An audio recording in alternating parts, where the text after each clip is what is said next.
የአውሮፓ ህብረት የሩሲያ ሀብቶችን ሳይጠቀም 105 ቢሊዮን ዶላር የሚገመት ለዩክሬን የሚውል ብድር ለመስጠት ተስማምቷል። የአውሮፓ ህብረት መሪዎች በሚቀጥሉት 2 ዓመታት የዩክሬን ወታደራዊና ኢኮኖሚያዊ ፍላጎቶችን ለማሟላት ወለድ አልባ ብድር ለመስጠት መስማማታቸውን የህብረቱ ምክትል ፕሬዚዳንት አንቶኒዮ ኮስታ ተናግረዋል።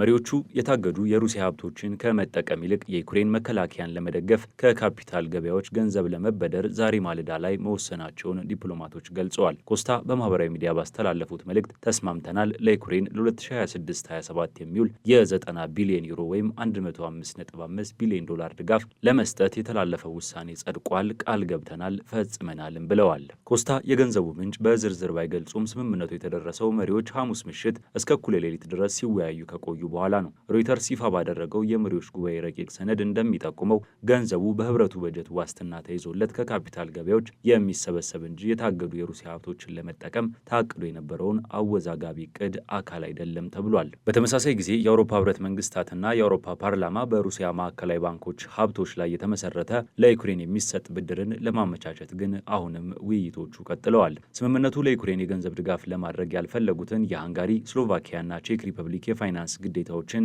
አይነካም ተብሏል። የሩሲያ ፕሬዚዳንት ቭላዲሚር ፑቲን የኢንቨስትመንትና ኢኮኖሚ ትብብር ልዩ መልእክተኛ ኪሪል ዲሜትሪቭ የአውሮፓ ህብረት መሪዎች የሩሲያ ሀብቶችን ከመጠቀም ይልቅ ገንዘብ ለመበደር መወሰናቸውን ተከትሎ ህግና አስተሳሰብ አሸንፈዋል ብለዋል። ዲሜትሪቭ በኤክስ ገጻቸው ላይ ይህ በኡርሱላ ቮንደር ላየር ለሚመራው የአውሮፓ ህብረት ጦርነት ናፋቂዎች ትልቅ ሽንፈት ነው ሲሉ ገልጸዋል። ዩክሬን ይህንን ብድር ለህብረቱ የምትመልሰው ከሞስኮ የጦርነት ካሳ ስትቀበል ብቻ ይሆናል። እስከዚያው ድረስ የሩሲያ ሀብቶች ታግደው የሚቆዩ ሲሆን ህብረቱም ብድሩን ለመመለስ በእነዚህ ሀብቶች የመጠቀም መብቱ የተጠበቀ መሆኑን ሰነዱ ያሳያል። ይህ ውሳኔ የተላለፈው በታገዱ የሩሲያ ሀብቶች ላይ ተመስርቶ ብድር ለመስጠት የሚነሱ ቴክኒካዊና ህጋዊ ጉዳዮች በዚህ ደረጃ ለመፍታት እጅግ ውስብስብ በመሆናቸው እንደሆነ ዲፕሎማቶች ገልጸዋል። ዋናው ችግር አብዛኛው የሩሲያ ሀብት የሚገኝባት ቤልጂየም ከሩሲያ ሊመጣ የሚችል ህጋዊና የፋይናንስ አጸፋ መጠበቅ የምትችልበት ዋስትና ማጣት ነው። ቮሎዲሚር ዜሌንስኪ ሀገራቸው በጥቂት ወራት ውስጥ የገንዘብ እጥረት እንደሚገጥማትና ድጋፉ እስከ ጸደይ ካልደረሰ የድሮን ምርትን ለመቀነስ እንደምትገደድ ተናግረዋል። በብራሰልስ የተካሄደው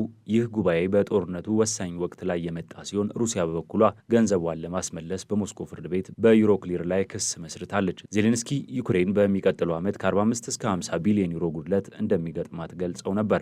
ይህ በእንዲህ እንዳለ የአሜሪካው ፕሬዚዳንት ዶናልድ ትራምፕ በሰጡት መግለጫ በዩክሬን ያለውን ጦርነት ለማስቆም የሚደረጉ ንግግሮች ወደ አንድ ውጤት እየተቃረቡ እንደሆነ እንደሚያምኑ ገልጸዋል። ትራምፕ ዩክሬን በፍጥነት እንደምትራመድ ተስፋ አድርጋለሁ ብለዋል። የትራምፕ መልእክተኛ በዚህ ሳምንት መጀመሪያ ላይ በበርሊን ከዩክሬን ልዑካን ጋር የተወያዩ ሲሆን ሁለቱ ወገኖች ብዙም የማይራራቁ መሆናቸውን በመገንዘብ ተመልሰዋል የተባለው። ሆኖም ሩሲያ የዩክሬን ግዛቶች በቁጥጥሯ ስር ለማቆየት የምታደርገው ጥረት አሁንም ዋነኛ አወዛጋቢ ጉዳይ ሆኖ ቀጥሏል። በቀረበው የሰላም እቅድ መሰረት ዩክሬን ከኔቶ አንቀጽ 5 ጋር የሚመሳሰል የደህንነት ዋስትና ልታገኝ ትችላለች ተብሏል። ከዚሁ ጋር በተያያዘ የክሬምሊን መልእክተኛ በሚያሚ አሜሪካ የሰላም እቅድ ለመወያየት ቀጠሮ መያዛቸው ይፋ ተደርጓል። የሩሲያ ሉዓላዊ ሀብት ፈንድ ኃላፊ የሆኑት ኪሪል ዲሜትሪቭ ቅዳሜ ዕለት በሚያሚ ከትራምፕ መልእክተኛ ስቲቭ ዊትኮፍ እና ከጃሬድ ኩሽነር ጋር እንደሚገናኙ አንድ ስማቸው ያልተጠቀሰ የአሜሪካ ባለስልጣን ተናግረዋል። ሩሲያ 4 ቁልፍ ክልሎችና የክሪሚያ ልሳነ ምድር እንደ ግዛቷ እንዲታወቅላት ትፈልጋለች። በተጨማሪም ዩክሬን የኔቶ አባል የመሆን ፍላጎቷን እንድትተው ትጠይቃለች። ፕሬዚዳንት ዜሌንስኪ ግን የኔቶ አባል የመሆን ፍላጎታቸውን ሊተው እንደሚችሉ ከመግለጽ ባለፈ የዩክሬን አቋም እንዳልተቀየረና አሜሪካ በፑቲን ላይ የምታደርገውን ግፊት ጦርነቱን ለማስቆም እንደሚችል ያላቸውን እምነት ገልጸዋል። የዩክሬኑ ፕሬዚዳንት ቮሎዲሚር ዜሌንስኪ ዩክሬን የኔቶ አባል የመሆን ግቧን የሰፈረበትን ህገ መንግስት መቀየር እንደማያስፈልግ ተናግረዋል። ይህ አስተያየት የተሰጠው ከጥቂት ቀናት በፊት ጠንካራ የደህንነት ዋስትና ከተሰጣቸው ያንን ፍላጎት ሊተው እንደሚችሉ ፍንጭ ሰጠው ከነበረ በኋላ ነው። ዩክሬን ወታደራዊ ጥምረቱን እንዳትቀላቀል መከልከል ሩሲያ ጦርነቱን ለማቆም የምታቀርበው ዋነኛ ጥያቄ ነው። ዜሌንስኪ ባለፈው እሁድ እንደገለጹት እንደ ኔቶ አንቀጽ 5 ያለ ጥበቃ የሚሰጥ የሁለትዮሽ የደህንነት ዋስትና ከተሰጣቸው ስለ አባልነቱ ስምምነት ሊያደርጉ እንደሚችሉ ተናግረው ነበር። ይሁን እንጂ ስለ ህገ መንግስቱ ሲጠየቁ እውነቱን ለመናገር የሀገራችን ህገ መንግስት መቀየር አለብን ብዬ አላምንም ያሉት ዜሌንስኪ ውሳኔው የዩክሬን ህዝብ መሆን እንዳለበት ገልጸዋል። በእርግጠኝነት በሩሲያ ፌዴሬሽን ወይም በሌላ በማንም ጥሪ ምክንያት መሆን የለበትም ብለዋል። ኪየቭ ከ2019 ጀምሮ የኔቶና የአውሮፓ ህብረት አባልነትን እንደ ስልታዊ ግብ በህገ መንግስቷ ውስጥ አካታለች። በጦር ሜዳ በኩል ሩሲያና ዩክሬን የአየር ላይ ጥቃቶች ቀጥለዋል። ሩሲያ 82 ድሮኖችን ወደ ዩክሬን የላከች ሲሆን 63ቱ መክሸፋቸው ተገልጿል። በዩክሬን በኩል በኩልም በሩሲያ የሮስቶቭ ክልል ድሮኖች ጥቃት መፈጸማቸውንና በሰው ሕይወት ላይ ጉዳት መድረሱን የሩሲያ ባለስልጣናት ገልጸዋል። የሩሲያ መከላከያ ሚኒስቴር 94 የዩክሬን ድሮኖችን መትቶ መጣሉን አስታውቋል። ከዚሁ ጋር በተያያዘ ሩሲያ በዚህ ዓመት ኦርሽኒክ በተባለው አዲሱ ሃይፐርሶኒክ መካከለኛ ርቀት ተወንጫፊ ባለስቲክ ሚሳኤል የታጠቀ ወታደራዊ ብርጌድ ማቋቋሟን የጦር ኃይሎች ጠቅላይ ኤታማዦር ሹም ቫለሪ ግራሲሞቭ ለውጭ ሀገራት ወታደራዊ አጋሮቻቸው በሰጡት መግለጫ ላይ መናገራቸውን ታስ ዘግቧል። ሩሲያ ኦርሽኒክን ለመጀመሪያ ጊዜ በዩክሬን ላይ የሞከረችው በህዳር 2024 ነበር። ፕሬዚዳንት ቭላዲሚር ፑቲን ሚሳኤሉን ለመምታት ወይም ለመጥለፍ የማይቻል መሆኑንና ተራ ፈንጂ ቢታጠቅ እንኳን አውዳሚ ኃይሉ ከኒኩለር መሳሪያ ጋር የሚመጣጠን መሆኑን ተናግረዋል። አንዳንድ ምዕራባውያን ባለሙያዎች ግን ይህንን አባባል የተጋነነ ነው ይላሉ። በሌላ በኩል በሚያዝያ ወር በአሜሪካና በዩክሬን መካከል በተፈረመው የማዕድን ስምምነት መሰረት የተቋቋመው የዩክሬን አሜሪካ የመልሶ ግንባታ ፈንድ የንብረት ፖሊሲዎችን አጽድቋል። በ2026 የመጀመሪያዎቹ የኢንቨስትመንት እድሎች መገምገም ለመጀመር ዝግጁ መሆኑን ፈንዱን የሚቆጣጠረው የአሜሪካ መንግስት አካል ገልጿል። የልማት ፋይናንስ ኮርፖሬሽን በሰጠው መግለጫ የፈንዱ ሁለተኛ ስብሰባ ፈንዱን ሙሉ በሙሉ ወደ ስራ ለማስገባት አስፈላጊ የሆነውን የመጨረሻ ስምምነት ላይ ደርሷል ብሏል። ሊከናወኑ የሚችሉ ስምምነቶች ወሳኝ በሆኑ የማዕድናት ቁፋሮ፣ በኢነርጂ ልማትና በባህር መሰረተ ልማት ላይ ሊያተኩሩ እንደሚችሉ ገልጿል። ኬቭ ከፕሬዚዳንት ዶናልድ ትራምፕ ለወራት የደረሰባትን ግፊት ተከትሎ በሚያዝያ ወር የማዕድን ስምምነቱን የፈረመች ሲሆን ይህም አሜሪካ በዩክሬን አዳዲስ የማዕድን ፕሮጀክቶች ላይ ቅድሚያ እንዲሰጣት የሚያደርግና በምላሹም ኢንቨስትመንት የምታገኝበት ነው። ዩክሬን ስምምነቱን የፈረመችው የሩሲያ ጥቃት ለመመከት የትራምፕን ድጋፍ ለማግኘት በማለምም ነው የተባለው። ዩክሬን ለመከላከያ፣ ለከፍተኛ ቴክኖሎጂ መሳሪያዎችና ለንጹህ ኢነርጂ ኢንዱስትሪዎች አስፈላጊ ናቸው ተብለው በአውሮፓ ህብረት ከተለዩ 34 ማዕድናት መካከል 22ቱን የያዙ ክምችቶች አሏት።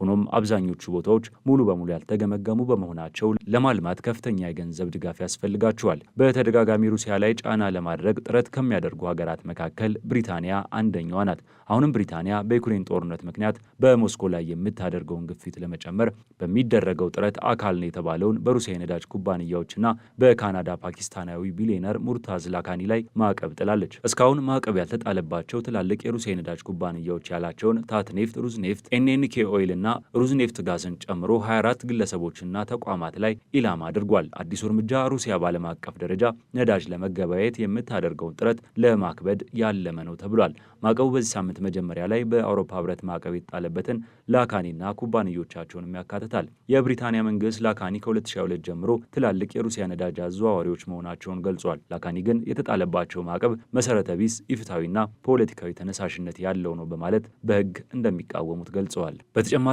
ብሪታንያ ለጥይት፣ ለፈንጂና ለሚሳኤል ነዳጅ ቁልፍ ግብዓት የሚሆነውን የጥጥ ምርት ከማዕከላዊ ኤዥያ ወደ ሩሲያ እንዳይገባ ለማገድ ማዕቀብ መጠቀሟን ገልጻለች። የአውሮፓ ህብረት ለዩክሬን ወለድ አልባ ብድር ለመስጠት መስማማቱ ዩክሬን በሚቀጥሉት 2 ዓመታት ለገጠማት ከፍተኛ የፋይናንስ ስጋት ትልቅ እፎይታ ነው። ይህ ብድር ከሩሲያ የታገደ ሀብት ይልቅ ከካፒታል ገበያ የሚሰበሰብ መሆኑ ህብረቱ ከሞስኮ ሊመጣ የሚችለውን ህጋዊና ኢኮኖሚያዊ አጸፋ በመፍራት ጥንቃቄ ማድረጉን ያሳያል። በዲፕሎማሲው ረገድም የትራምፕ መልእክተኞች ከሩሲያ ተወካዮች ጋር በሚያሚ የሚያደርጉት ውይይት ጦርነቱን በድርድር ለመቋጨት አዲስ ተስፋን ፈጥሯል። ሆኖም የዩክሬን ግዛቶች ይዞታ ጉዳይና ፕሬዚዳንት ዜሌንስኪ የኔቶ አባልነትን ከህገ መንግስቱ ላለማውጣት ያላቸውን ጽኑ አቋም ድርድሩን ፈታኝ ያደርገዋል ተብሎ ይጠበቃል። ሩሲያ በበኩሏ ኦርሽኒክ የተባለውን አዲስ ሃይፐርሶኒክ ሚሳይል የታጠቀ ብርጌድ በማደራጀት ወታደራዊ ጡንቻዋን እያሳየች ሲሆን የአየር ላይ ጥቃቶችም በሁለቱም ወገን ቀጥሏል። በአጠቃላይ ዓለም አቀፉ ማህበረሰብ ዩክሬንን በገንዘብና በማዕቀብ እየደገፈ ቢሆንም የጦርነቱ የመጨረሻ ጣፋንታ ግን በሚቀጥሉት ወራት በሚደረጉት የአሜሪካና